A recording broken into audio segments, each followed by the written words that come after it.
sens des variations d'une suite arithmétique.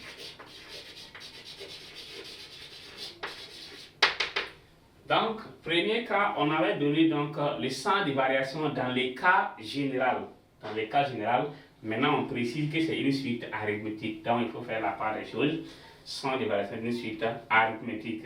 Donc, on va dire quoi? Soit UN, oui, soit UN. Ok, une suite arithmétique. Une suite arithmétique. Des raisons quoi? Des raisons R. Il faut que la raison là soit non nulle. Donc, si la raison là est supérieure à 0, alors on va dire quoi? Alors, la suite UN est croissante. Donc, UN est croissante.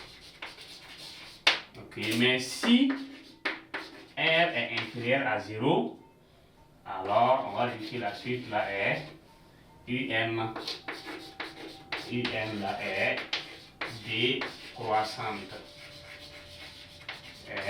décroissante. Donc ici, c'est très simple dans les cas donc des suites arithmétiques, c'est de voir est-ce que la raison là est comment, si la raison ici est supérieure à 0, on conclut qu'elle est croissante si la raison est. Donc c'est très simple par rapport aux fonctions où donc il faut étudier, dériver, faire un tableau de variation avant de voir. Mais ici, il suffit de voir la raison et conclure en fonction de la raison.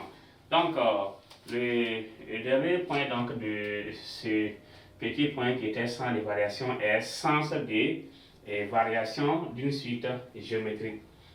Donc, sens des variations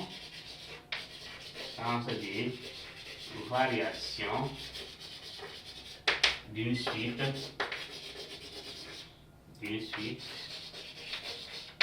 géométrique.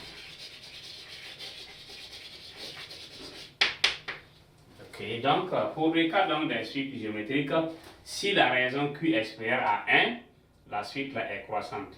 Si Q est inférieur à 1, la suite est décroissante. Donc, donc on va dire soit UN une suite géométrique, soit UN une suite géométrique. Et on va dire quoi? Si ici Q est supérieur à 1, alors la suite est croissante. Alors, oui, la suite UN est croissante. Et si Q ici est inférieur à 1, alors UN ici est décroissante. Donc ici, c'est les sens des variations ici, donc des suites. Je pense que c'est tellement facile par rapport au donc sens des variations donc des fonctions. Où ici, la suite là, il n'y a pas de dérivation. On ne dérive pas une suite. Il suffit donc de calculer donc la différence UN plus 1 et moins UN. Si c'est, après avoir donc calculé ça, on utilise le sens des variations, ou bien on regarde donc la suite. Si elle est arithmétique, on regarde la raison. Si elle est géométrique, on regarde la raison. Arithmétique, donc ici, on vient de dire que si la raison donc est compris donc entre moins 1 et 1, la suite là donc ici est ici, la suite ici, elle est décroissante, voilà, et si c'est la suite là géométrique, ici on regarde Q, si Q est plus grand que 1, la suite est décroissante, si Q est plus grand que inférieur à 1, elle est décroissante. Et les cas de suite arithmétique là, on regarde R, si R est plus grand que 0, elle est croissante, R plus petit que 0, décroissante. Donc, chers élèves, chers apprenants, donc nous venons donc d'achever donc cette partie, donc, qui était donc le dernier point donc, de ce grand 3 qui était limite et sans des variations. Donc, dans ce chapitre en général, qui était donc basé sur les suites, donc nous avons eu, voilà, en grand 1 rappel, grand 2, on a vu la suite arithmétique et suite géométrique. Donc en 1, on a vu la suite arithmétique, petit 2, suite géométrique. Et en grand 3, on a vu donc les limites et sens des variations. Et petit 1, limite d'une suite, A, limite d'une suite arithmétique, en B, limite d'une suite géométrique, en 2, sens des variations d'une suite en général. Et petit a, définition. B maintenant, sens des variations d'une suite arithmétique.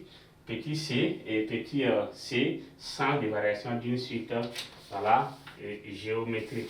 Alors, chers élèves, chers apprenants, donc nous sommes donc à la fin de cette première partie qui est basée donc sur le cours, et la deuxième partie est basée donc sur des exercices qu'on va donc essayer donc de revenir sur des exercices pour voir est-ce que on a bien compris ou encore pour améliorer donc les connaissances que nous avons donc eu à mettre donc en place ici. Et avec le nouveau système, on prend toujours donc une évaluation des ressources et une situation d'intégration, qui est donc un cas qui est un cas donc d'APC qui intervient donc dans la réalité en fonction donc des localités, ou s'il y a des commerçants, on prend l'exemple là-bas, s'il y a donc en fonction de la localité, l'exercice là, on peut donc faire varier l'exercice en fonction donc de cela. Donc on va maintenant aborder donc la seconde phase qui est la phase exercice.